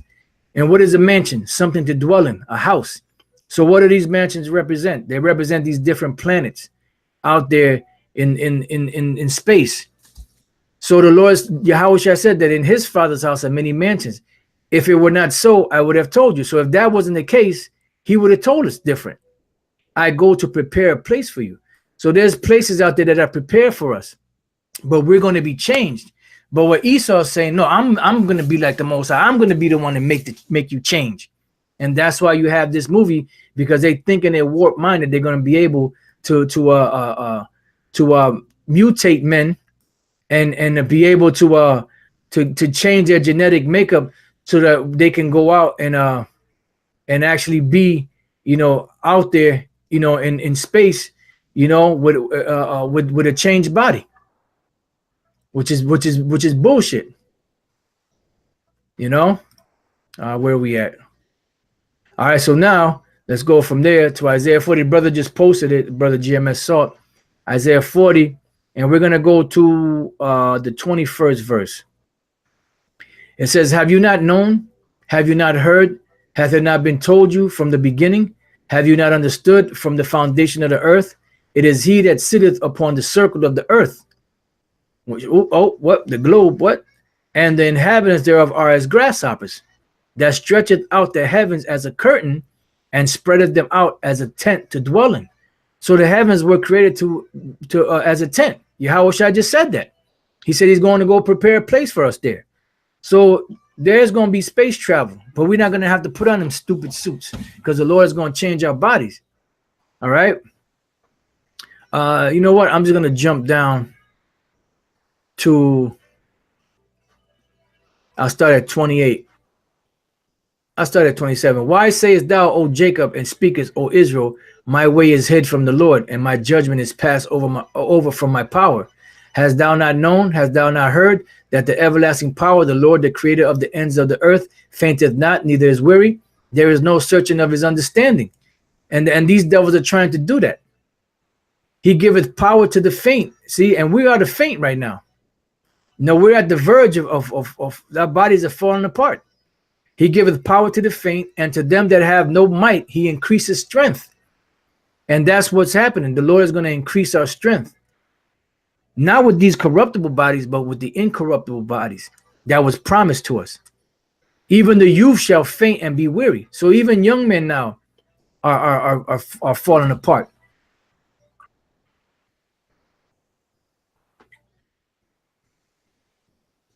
Salakia. Because the earth is not yielding her strength. It says, even the youth shall faint and be weary, and the young men shall utterly fall. But they that wait upon the Lord shall renew their strength. So it says that they that wait upon the Lord shall renew their strength. Again, the word chalap. They're going to renew their strength, make it new, make it fresh. They shall mount up with wings as eagles. Wait a minute. So what does this mean? That means when the Lord gives us that power and renews us and changes our bodies, we're going to be able to fly. And at one point, I think towards the end of the movie, they showed this guy. I forget his name. This guy that was in Terminator Salvation. They show him. I believe they show him flying. Back out here. So these devils are trying to be us. They're trying to be the Most High first and foremost, and then they're trying to be us. Oh, so you did see it, GMS saw. Okay. Zechariah 12:7. The Lord also shall save the tents of Judah first, that the glory of the house of David and the glory of the inhabitants of Jerusalem do not magnify themselves against Judah. In that day shall the Lord defend the inhabitants of Jerusalem, and he that is feeble among them at that day shall be as David. Now, David was known as what? As a mighty man. Yeah, that's right, brother. GMS Faith, Job 13:44. But ye are actually 13:4. But ye are forgers of lies. Ye are all physicians of no value. And they're liars, and their medicine is crap, because this medicine was supposed to make them superhuman, but it wasn't supposed to have the effects that it had on them. And it started having bad effects on certain ones of them. It says, and he that is feeble among them at that day shall be as David, and the house of David shall be as God. So the feeble are going to be as the house of David, and the house of David is going to be, they're going to be like God, like gods. Didn't, wait a minute, did not the Most High tell Moses, hold up, the scripture's been coming out a lot. Exodus 7:1, and the Lord said unto Moses, see, I have made thee a God to Pharaoh, and Aaron thy brother shall be thy prophet. So the Most High is going to make us gods, but he's going to change our bodies. It says, in that day shall the Lord defend the inhabitants of Jerusalem, and he that is feeble among them at that day shall be as David, and the house of David shall be as the Most High, as the angels of the Lord before them. Why? Because we have to, we're gonna have to have more land, you know, and more space, because our children are going to be innumerable, because that was the blessing that the Lord gave to Abraham. This is Isaiah 60:21. Thy people, matter of fact, before I read that, let me see, is that in Genesis 12? Let me see. Okay, let me go back here. Let me go to Hosea, the first chapter, the 10th verse. It says, yet the number of the children of Israel shall be as the sand of the sea, which cannot be measured nor numbered. And there's another scripture that says that we shall be as the stars of heaven. And it shall come to pass that in the place where it was said unto them, you are not my people, here in America, there shall be said unto them, you are the sons of the living power. So now we're getting back our nationality. But the point is, we're going to be multiplied exceedingly. It says, Isaiah 60, thy people also shall be all righteous. So all Israel shall be saved, and they will all be changed in process of time. But 2/3 will die here in America. They shall inherit the land forever, the branch of my planting, the work of my hands, that I may be glorified. A little one shall become 1,000, and a small one a strong nation. I, the Lord, will hasten it in his time. So if we're going to multiply like that, we're going to have to, the earth is not going to be able to contain us. So we're going to have to move out of the earth's atmosphere. And that's why you have these different planets out there, because the Lord created all of that for us. Isaiah 54:1, sing, O barren, that thou that didst not bear. Who was that? Sarah, because she wasn't able to bear children. Break forth into singing and cry aloud, thou that didst not travail with child. For more are the children of the desolate, more are the children of Sarah than the children of the married wife, which was who? Hagar. And she had Ishmael. Ishmael had 12 sons. They became great, but we are greater, and we are going to become more, saith Yahweh Bashem Yahushai. Enlarge the place of thy tent. Why? Why do we have to enlarge the place of our tent? Because there's going to be so many children, you're not going to be able to put them all in one area. The earth is not going to be able to contain the amount of Israelites that are going to be put on it. So that's why you have all these different other planets, you know, out there. And let them stretch forth the curtains of thine habitation. Spare not. Lengthen thy cords and strengthen thy stakes. For thou shalt break forth on the right hand and on the left, and thy seed shall inherit the Gentiles. And they were created to be our servants, our slaves, and make the desolate cities to be inhabited. Okay? So pretty much we're going to be made great. We're going to expand. We're going to multiply. You know, and we're going to be changed by Yahweh Bashem Yahushai into these extraterrestrial bodies that are able to live both on earth, underwater, in the heavens, in space. And that's why they're trying to do this. They're trying to Esau's trying to recreate that. You know, he's trying to recreate what the Most High had promised us, and it's not going to happen. Because we're the Israelites and you're not. All right. You know, so with that, you know, I hope you brothers have been edified. And to the next time I say shalom.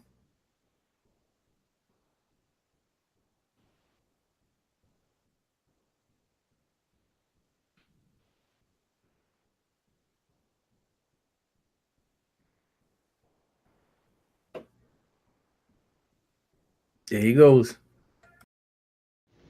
Barakatah Yahweh, Barakatah Yahushai, Bahasham, Rakha, Kudash, Double honor to the apostles and elders, great millstone. Peace and blessing to the elect of Israel. The court without the temple measure not. Don't teach the actual Gentiles. Don't teach the other nations. Revelation chapter 11 verse 1. And there was given me a reed like unto a rod. And the angel stood, saying, Rise and measure the temple of the Most High, and the altar, and them that worship therein. So, as I explained on my last lesson, that reed like unto a rod is the Bible. That reed, or that measuring line, measuring stick, is the Bible. Same thing with the rod.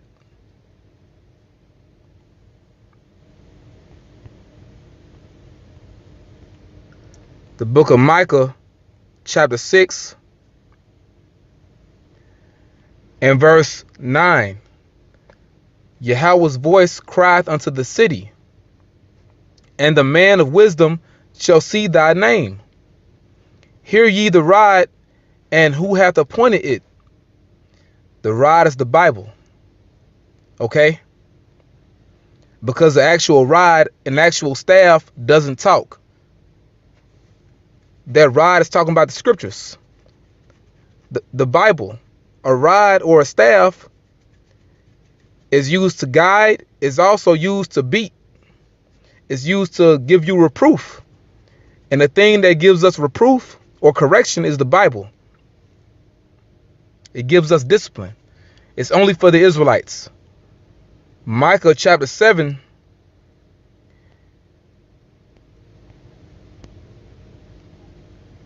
and verse 14. Feed thy people with thy rod, the flock of thine heritage, which dwell solitarily in the wood, in the midst of Carmel. Let them feed in Bashan and Gilead as in the days of old. So feed thy people with thy rod. Only teach Israel. You feed our people the truth. Okay? The rod is talking about the Bible. So feed them with the knowledge, wisdom, and understanding of the scriptures. Okay? Going back to Revelation now. So we have the understanding of the rod. Even King David said in the Psalms chapter 23, Thy rod and thy staff, they comfort me. Talking about the Bible. The Bible is the comforter. So, Revelation 11 and 1, and there was given me a reed like unto a rod. The Bible. And the angel stood, saying, Rise and measure the temple of the Most High. When you measure the temple, measuring is going into comparing. You're comparing our people to what the prophecy says about the Israelites. So you teach our people that they are the Israelites, because our people are the temple of the Most High. We are the temple. Matter of fact, let's prove that really quick. We are that temple. 2 Corinthians chapter 6 and verse 16. And what agreement hath the temple of the Most High with idols? For ye are the temple of the living power. The Israelites, we are the temple. As the Most High have said, I will dwell in them and walk in them. And I will be their power, and they shall be my people. The Lord said that concerning Israel, no other nation. Okay? One more scripture. Let's get what Yahweh Shai said. You only are supposed to teach Israel. You are only supposed to teach Israel. Luke chapter 17, verse 20. And when he was demanded of the Pharisees when the kingdom of the Most High should come, he answered them and said, The kingdom of the Most High cometh not with observation, neither shall they say, Lo here or lo there. For behold, the kingdom of the Most High is within you. The Israelites, we are the kingdom of the Most High, or the temple of the Most High. We are that New Jerusalem. All right. So you teach our people that they are the Israelites. The Bible is only for them. So reading this again, Revelation 11:1. And there was given me a reed like unto a rod, the Bible, and the angel stood saying, rise and measure the temple of the Most High. So teach our people that they are Israelites, and the altar and them that worship therein. An altar is used for sacrifice. We're offering up spiritual sacrifices to the Most High, and we ourselves are a living sacrifice. As it tells you in Romans chapter 12, verse 1. We present our bodies as a living sacrifice. Okay? And we worship Yahweh B'Shem Yahushai. Them that worship therein. Verse 2. But the court which is without the temple, leave out. So leave the heathens out. This truth has nothing to do with them. Nothing at all. And measure it not. So don't teach them. To hell with these other nations. For it is given unto the Gentiles, the natural Gentiles. And the holy city shall they tread underfoot 42 months. We are the holy city. The Israelites are the holy city. And these other nations have had dominion over us. Okay? So the court which is without the temple, leave out and measure it not. This truth isn't for them. Now let's get it back in our history. Because it tells you in our history, this truth has nothing to do with these heathens.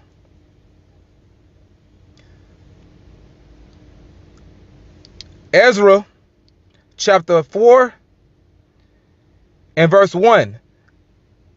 Now when the adversaries of Judah and Benjamin heard that the children of the captivity builded the temple unto Yahweh, power of Israel, then they came to Zerubbabel and to the chief of the fathers and said unto them, let us build with you, for we seek your God as ye do, and we do sacrifice unto him since the days of Esarhaddon, king of Assur, which brought us up hither.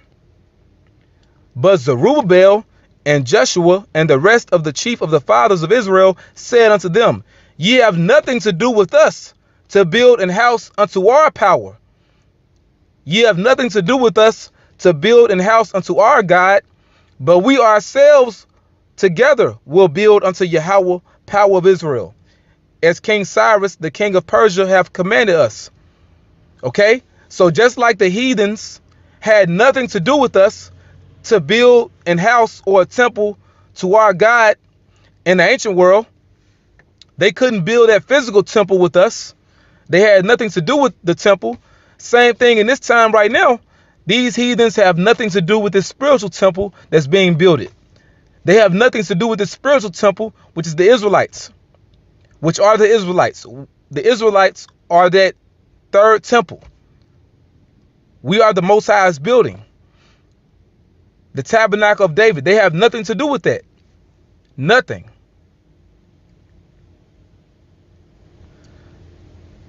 Nehemiah.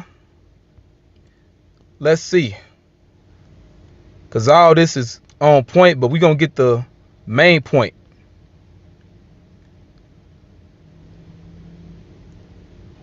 This is the main point. Nehemiah chapter 2 and verse 19. But when Sanballat the Horonite and Tobiah the servant, the Ammonite, and Geshem the Arabian heard it, they laughed us to scorn when they heard we was building our temple, and despised us and said, what is this thing that ye do? Will ye rebel against the king?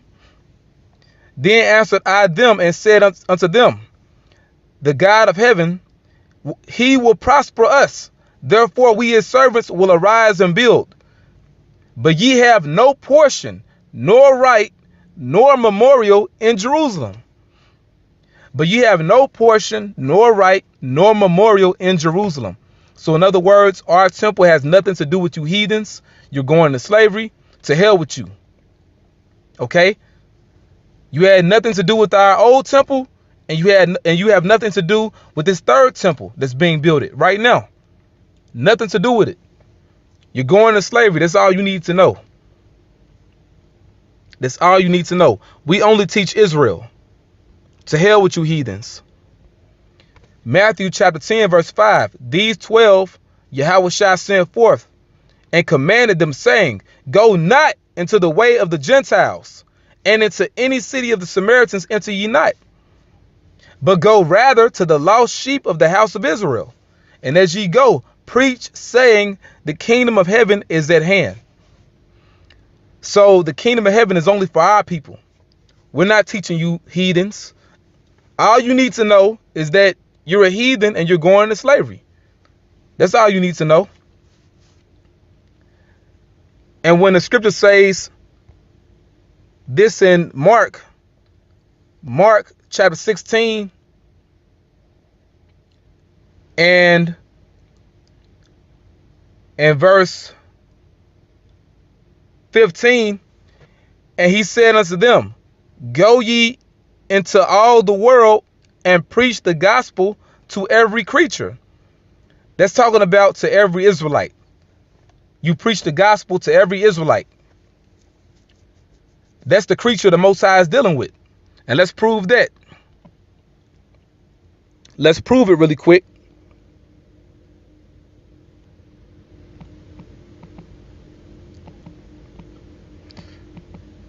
The Most High is only dealing with Israel, point blank, period.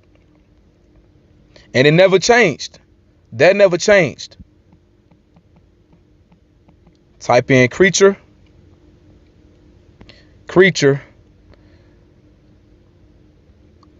Okay, and what I'm looking for is a scripture in the Apocrypha. Okay. Because it says how the Most High is merciful to his creature. Here it is right here. Pull this up better for you.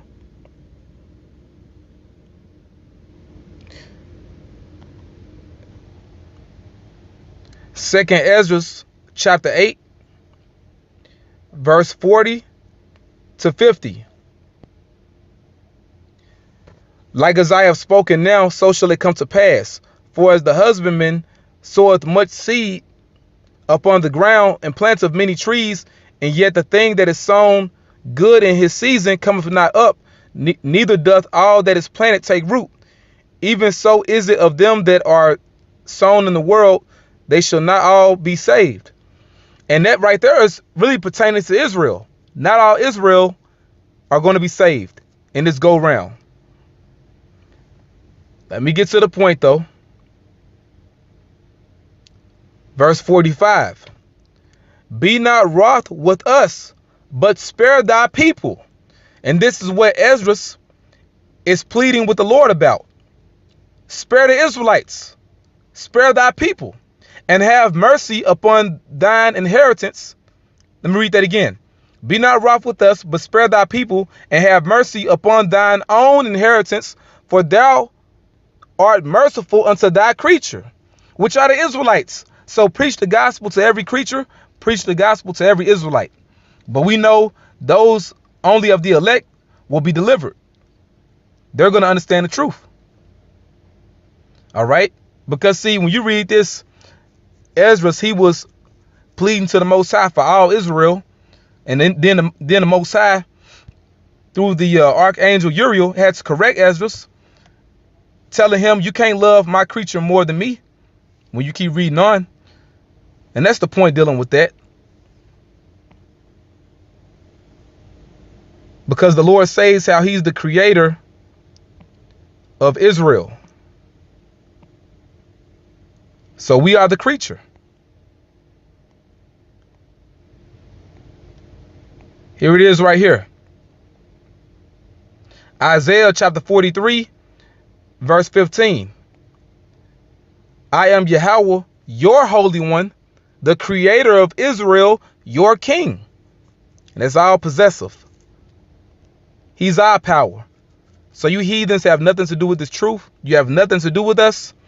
And that's the point. The truth is only for the Israelites. So that's the point on that. I want to give all praises to Yahweh, Bahashem Yahushai, Barakatah Yahweh, Barakatah Yahushai, Barakatah Yahweh, Barakatah Yahushai, Bahashem Rakak Wadash. Double honor to the apostles and elders, great millstone. Peace and blessings to the elect. Shalom.